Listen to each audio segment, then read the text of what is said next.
Let's join Heather and our registered behavior technician, Manny as they talk about this week's high leverage practice. Welcome to Little Bits of TLC, the podcast where we explore the dynamic world of education. Join our host, Heather Volchko, as this season we focus on high leverage practices, HLPs. Each episode will examine a different HLP, essential strategies designed to enhance teaching and improve outcomes across various educational settings.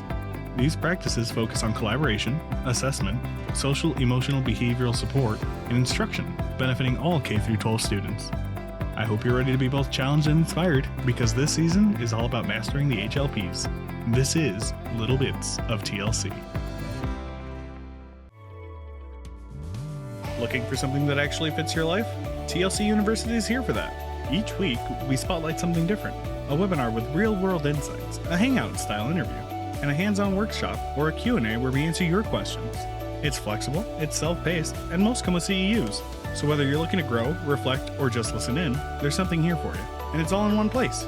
university.thresholdlearning.org. That's where you'll find show notes, professional blogs, a full catalog of ACE-accredited courses, and downloadable resources. It all just keeps growing. So whether you're walking the dog, commuting, or taking a breather between the daily grind, TLC University meets you where you are. Head to university.thresholdlearning.org and check out what's new this week. See you then. Effective teachers use specific techniques to teach students to generalize and maintain newly acquired knowledge and skills. Using numerous examples in designing and delivering instruction requires students to apply what they have learned in other settings.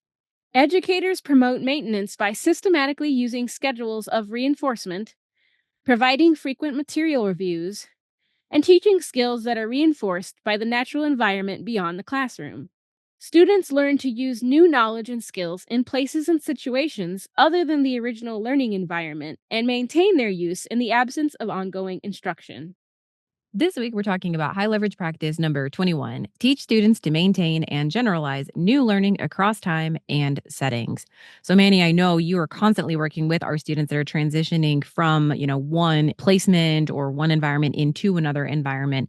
You're constantly leveraging all of these strategies and skills with our students as well as with their staff. So, for you in your practice, what does this look like? Yeah, so generalization is, did the student take what they learned in this one setting, in this period, in this classroom, in this wherever they are, and can they apply it in a different one without needing the whole lesson to be gone over again, right? Like the same basic skill to be taught again and again. Maintenance is that typically for me as an RBT, it's can they still do that skill when they're not with me in a week later when I'm revisiting after they've had Christmas break, after they've had any of these long breaks, when I'm not just sitting there and coaching them through it or talking the whole thing through with them. So yeah, that's how that appears for me in the classrooms I'm in. So then I think let's break this down into two different conversations. I think let's focus on generalization. When you've got a student who has really solidly demonstrated, performed a skill in one, let's say, classroom or one environment, one program, and we're getting ready to then help them engage in maybe a different classroom or one that has a little bit less support or maybe has more students. What are some of those ways that you're working with the student to help them get ready for that transition? Especially with some of the younger students I worked with. I think kindergartners, first graders, it's their first year in school. Hey, we're about to go to our classroom. It's still a classroom. We still have the same rules. We still have the same expectations. You also have a teacher, and you're like trying to front load them with how the next place we're going is similar to a place they've already been.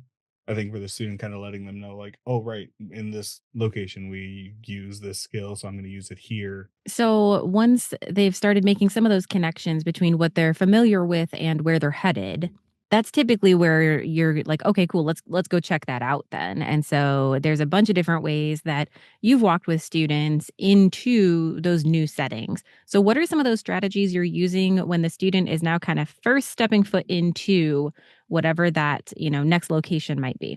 I mean, as I'm walking with these students to these new locations, I start by front loading them on the praise, like, hey, thanks for walking through this hallway super quietly, or on the whatever squares, right? Like, we don't talk in our classrooms, we don't talk in the hallway, we don't talk where we're going, type of thing when the teacher's talking. Building those connections and building those connections to the praise that I just gave them as well. Yeah, when I'm walking into a new space with a kiddo, like, again, I'm going back to that I'm building connections of what they already know, right? But I mean, that kind of reminds me of walked a student as they transitioned from one building to another. And I remember being the only person there that she knew from either location. It was one of those where maybe they'd start getting a little defiant or maybe something would come up and I'd be like, "Hey, remember when we did the same exact thing with this previous staff member that you ended up having a great rapport with?" Or, "Hey, do you remember how we did this academic skill with this person that you liked at this other building, counselor, para, whatever." But with some of my older kids, it's, "Hey, did you notice how everyone else kinda opened their textbook or got this particular worksheet out?" Or that was super common with some of the EL kids I've worked with. It's trying to build that connection, that generalized connection between, because you've done something like this before, you have the skill, you have the knowledge to be able to do it. Like, you just need a little prompting or a connection to make you look around and be like, "Ah, this teacher does this in this order, and it's not how I'm expecting the day to go." Or that got somewhat tough with one classroom, EL classroom I was having. They had a substitute teacher, and this is a sub that kind of looked at the teacher's and was like, "Yeah, we're going to do all this. We're just going to do it based on how I'd like the day to go versus where I think y'all be at the end of the day." And I had one student who relied specifically on visual cues as they were still trying to learn English. Just like, "Cool. At this time, I get it. Y'all do this. Look around, like, new staff member, you don't know how they talk. You can look around, see what the other students are doing, and you already know to kind of copy what they're doing and ask around to see, hey, what are we doing now, to some of the other EL students who could speak and translate a little bit better." So I think I'm hearing you talk about, there's this aspect of familiarity. There's, things that they have done before and maybe they're doing again, but it's looking different, feeling different, and they may not be making that actual connection in the moment for themselves. And you're just kind of calling that forward for them. But I think in the way you're talking about this too, you're kind of talking about like reading the room. Like, can you see what's going on around you to then figure out what skills you have need to show up at this moment. And that's where you're talking about, like, can you look at your peers? Can you look at the environment? Can you look at what's going on around you and kind of pick up, what it is that we need to do? Because I know what I need to do, I can do. It's just a matter of figuring out how this teacher does it, how this classroom runs, and really making sense of that. So it really kind of sounds like you're almost like a tour guide showing them, all the things that are happening and kind of how they can engage with it, even though it may, look or feel new to them, that they actually already have all the skills or enough of the skills that they'll totally be able to hang and make it through. Yeah, and me calling them out and maybe prompting them does not mean that they don't have that skill generalized.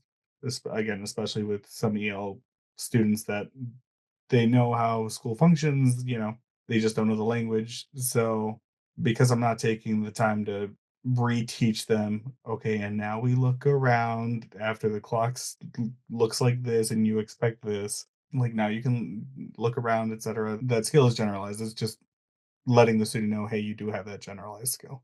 Well, and I think that's where you're talking about maintenance too, right? Because now you've got the skills and you can just keep using those skills now that you're more familiar with your new environment that's no longer as new, or your new teacher who's no longer as new, or your new peers who are no longer as new.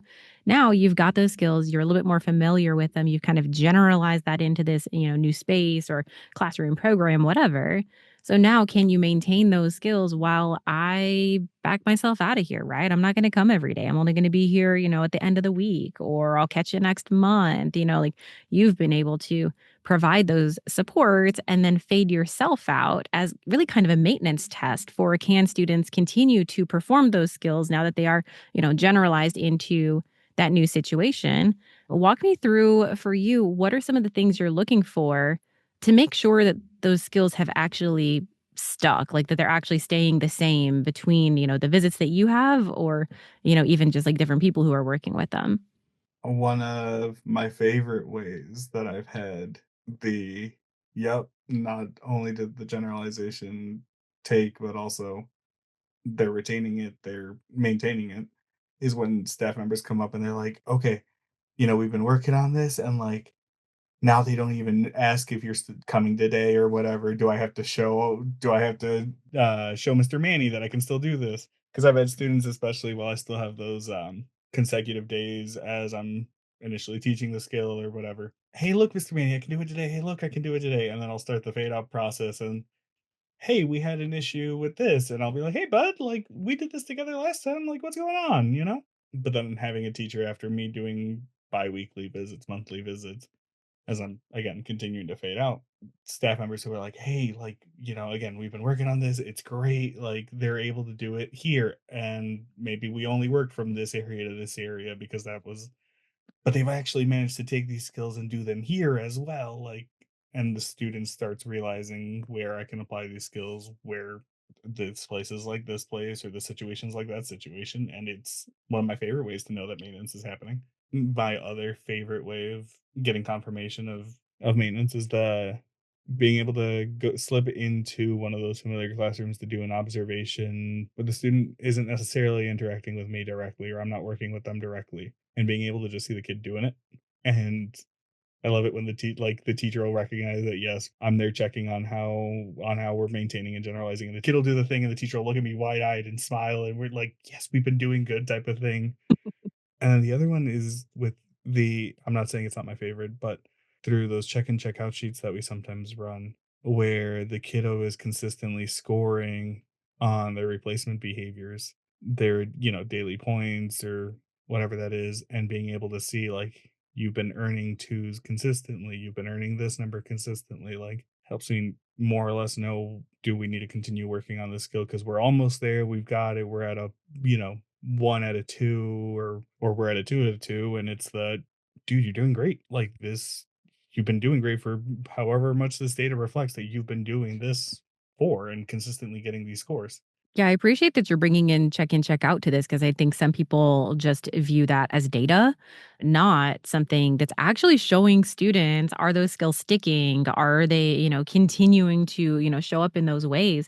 And I'm thinking even in how we leverage check out, where it typically will start with, someone like you initiating that data collection and helping staff see like what counts and what doesn't count, and how that check out, even the connect aspect, how that whole process works, and helping the student to understand that.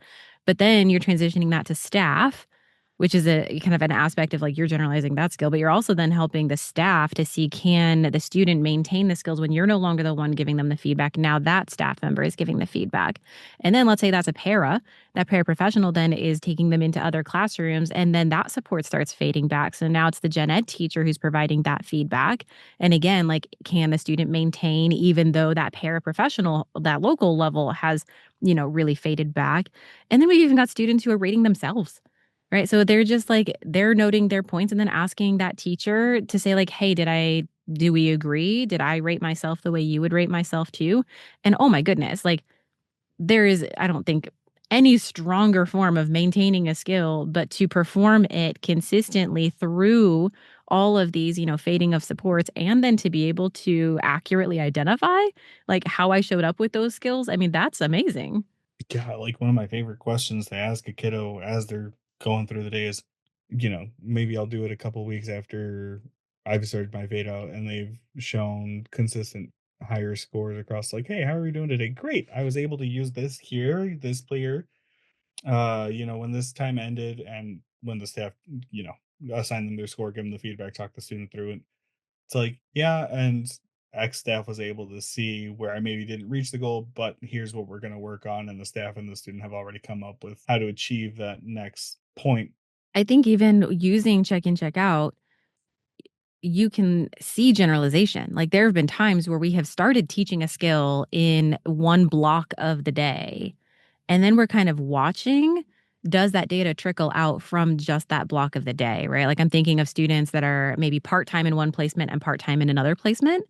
And in that more intensive placement, we're leaning in on that direct social skills instruction and really like helping them build those skills. But we're taking data on those skills across their entire day to then see, okay, now the data is starting to show up in that more intensive placement. And then it just sort of naturally starts showing up in, those locations that are outside of that more intensive program. I mean, that's really beautiful generalization data.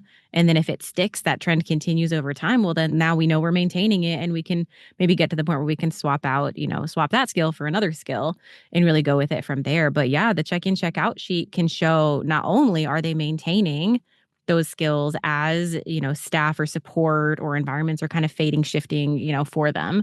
But can they actually generalize that?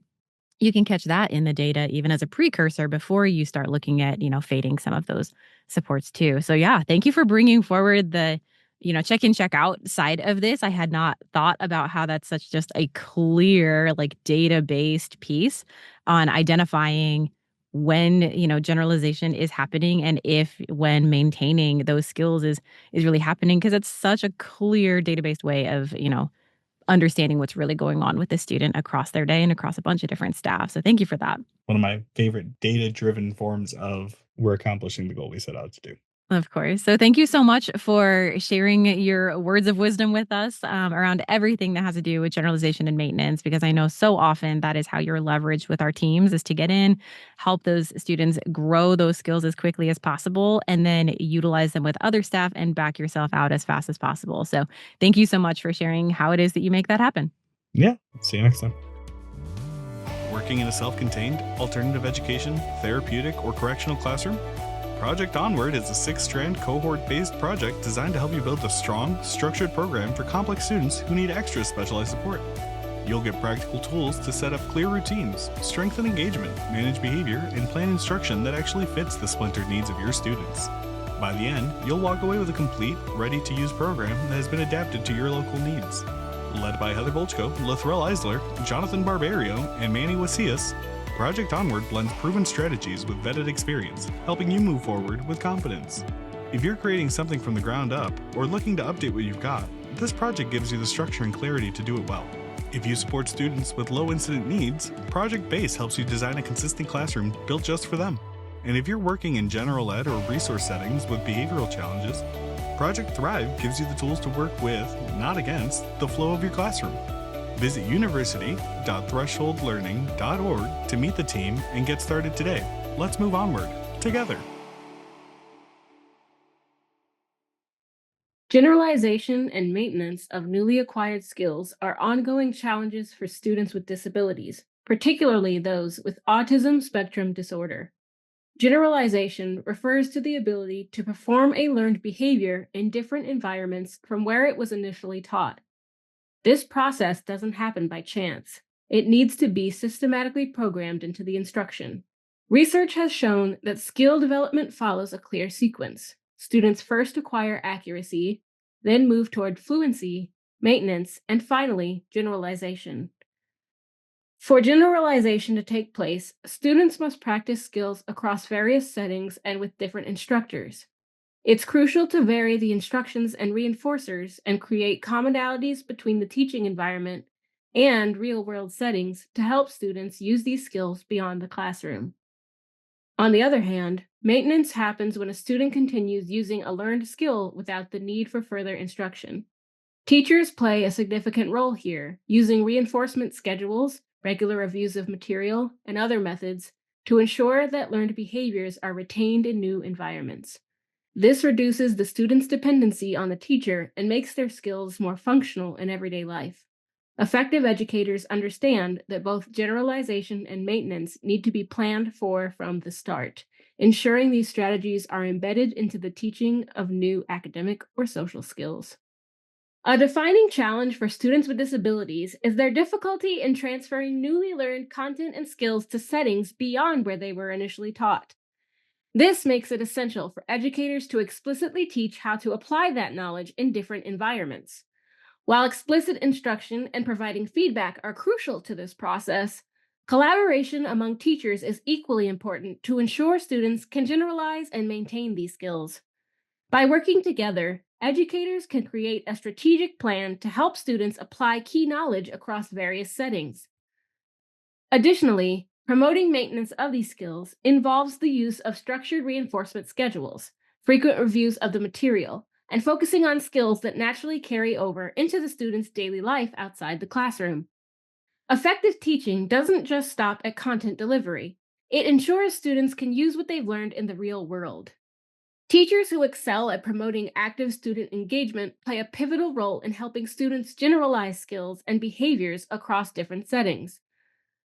The techniques that work in one environment should be applied consistently wherever the desired behavior is expected. This involves helping students recognize natural reinforcements, whether it's social cues or environmental rewards. It's about expanding their ability to respond appropriately in a variety of situations, people, and contexts by using a range of examples during instruction. Reinforcement schedules play a key role, with strategies such as indiscriminable contingencies keeping students engaged by making reinforcement less predictable, encouraging the persistence of positive behaviors. Another crucial element is programming similar stimuli between training and real world settings, ensuring that the cues of desired behaviors are consistent. Teaching self management skills such as self monitoring and reporting on their own progress helps students take ownership of their learning and behavior, which in turn aids generalization. Verbal instructions also support this process by prompting students to think about how their behaviors should translate into new contexts. On the maintenance side, effective teachers use reinforcement schedules to ensure that positive behaviors continue long after initial teaching. Starting with continuous reinforcement, where every instance of a desired behavior is rewarded, and gradually shifting to intermittent schedules ensures that behaviors become ingrained.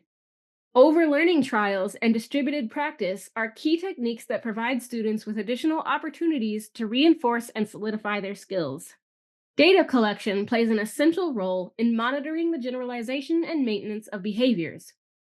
Timing and setting are important factors in gathering meaningful data, and selecting a reliable data collection system helps teachers track progress effectively.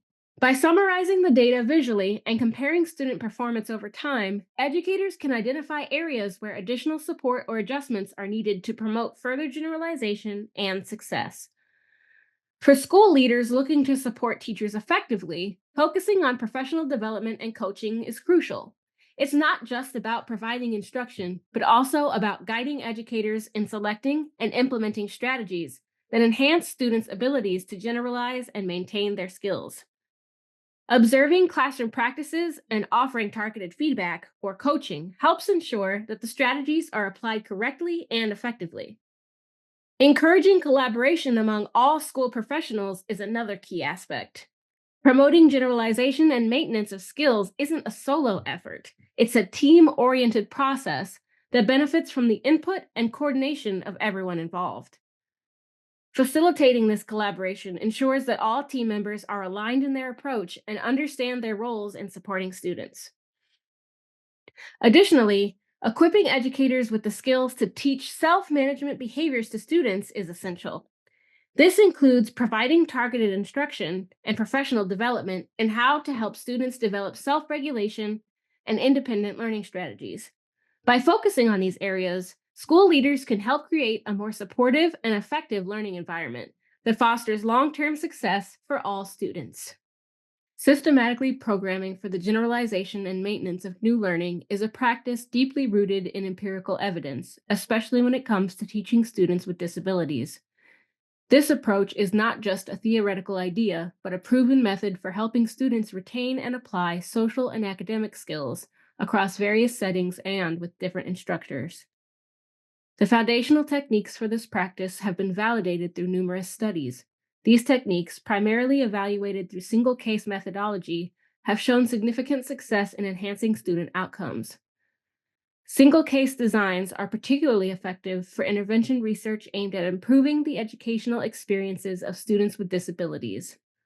According to established guidelines for evidence-based practices, the studies supporting these techniques meet the rigorous criteria for evidence-based practice. This means that the methods used are not only well-researched, but also validated through practical application, ensuring they are effective in real-world educational settings. We hope you enjoyed this week's episode. Join us next week when Heather sits down with our registered behavior technician, Candace McCoy, to talk about our next high-leverage practice.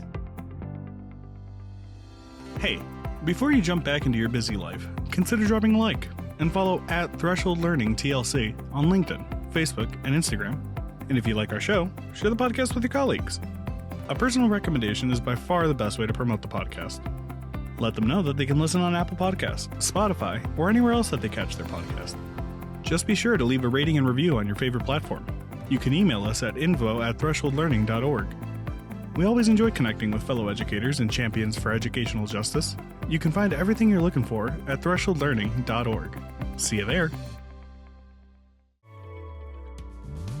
Attention educators pursuing behavior analysis certification and universities preparing them for success.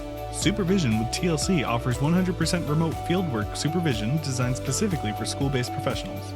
Educators can earn their hours right in their schools without leaving their classroom, all while being supported by experienced BCBAs who understand the realities of education.